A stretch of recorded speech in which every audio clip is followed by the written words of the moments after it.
Hi, yeah, my name is Keith Daniels. I'm born and bred in Waterford City, um, and I suppose here we are now with my new company. Well, I started in October 2018, Chicken Badass Burritos, and the interview was taking place in Phoenix Yard Market, which I created in and opened on the 4th of July 2020, in the height of COVID-19 pandemic. So I suppose, look, my background, obviously, uh, growing up on the food, my first connection with food, I suppose, when I was 13 years of age. I was at my cousin's wedding in Dungarvan, and a neighbour of my aunt's was a farmer. He never married, and I always stuck in my mind. He says, he said, what do you want to do when you get older? And I was kind of like, I don't know, like I'm only a kid. And he said to me, get into food or drink, he says. He said that humans always have to have food and drink to survive, he said.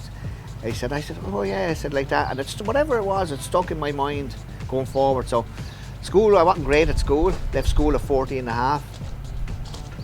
And I left school at 14 and a half, and I shouldn't have left school at that age. But my father said, if you leave school, you have to get a job.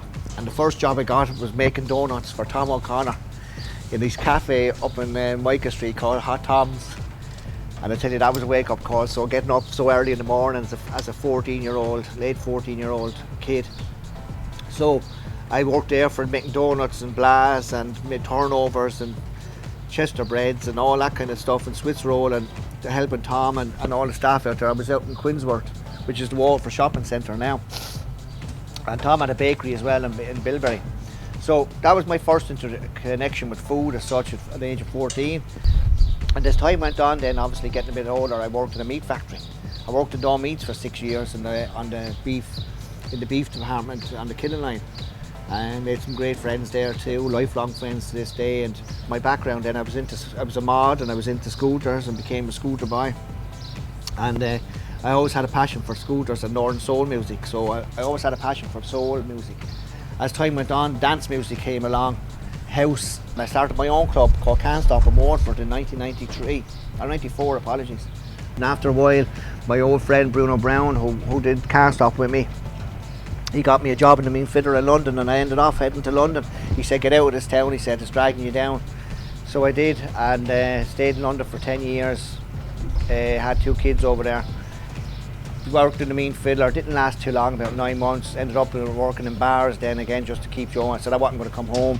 And then I ran a restaurant over there, a very famous fish and chip restaurant. And I ended up being the general manager after 12 months, and I had 30 staff underneath me, and I learned high volume restaurant. But also we did outdoor catering in Lord's cricket ground. So we did that for 2 seasons up there. And we did it in the village, a street food kind of type village, so I got a taste of outdoor catering, hence Chicken, why I formed Badass Catering, was in October 2018, was for the festival and event circuit. How things were looking so great for me, the business was going to take off. So what happened anyway, then in say March, April, I was in the People's Park walking around. This is the pandemic, is just after exploding, places were shut down. Said, where are we going to go? Takeaways were allowed to stay open. I had a food truck. I knew that there was a yard down O'Connor Street that I could go along, and I initially was looking at 5 o'clock to 10 o'clock to do a takeaway service 7 days a week and go on the likes of Just Eat and Uber just to survive.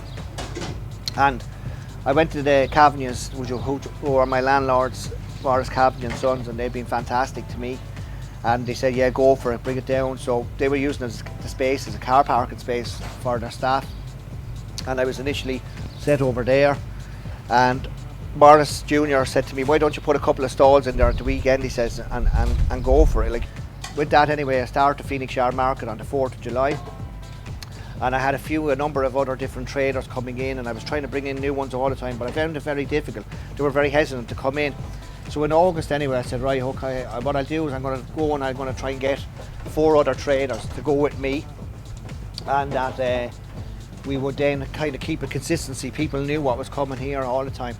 So in September, October 2020, JD came to me, and he started Soaker Flow Kitchen, which is an Afro-Caribbean. That's a brand new startup, and it's a hugely successful story. And he's gone from strength to strength. And then I had Grill Bike, Rafael is Polish food. James then is is vegan, totally vegan. He's the crazy vegetable, and I have Cathy in the donut cabin. So we had, and I had the Tex-Mex, chicken, badass burritos. So I was doing burritos, tacos, and so on. Hot dogs, burgers, African Caribbean, jollof rice, vegan food, and then I was doing donuts. And so I brought them in, kept the consistency. So there was another lockdown then. I was kind of in September, October, November. We were there, it was kind of hit and miss. Well, not hit and miss, no, it took off okay around Christmas. We were doing okay, it was getting better and better, it was slowly building. And then the other lockdown came then, say, the new year, say January, and the late December. We could see then that this was like kind of like a little place, like to go and to feel a bit of normality for people. And we were chatting to people as well. It was just not coming in for food, and they were delighted. You know, like where are we going now? We're not out of at the end of the tunnel just yet, but it looks like we're getting there. For me, this has gone from strength to strength. Phoenix Yard is here for the long term. So, you know, that's what the thing is. I've excelled in this, thankfully, because I've a never give up attitude.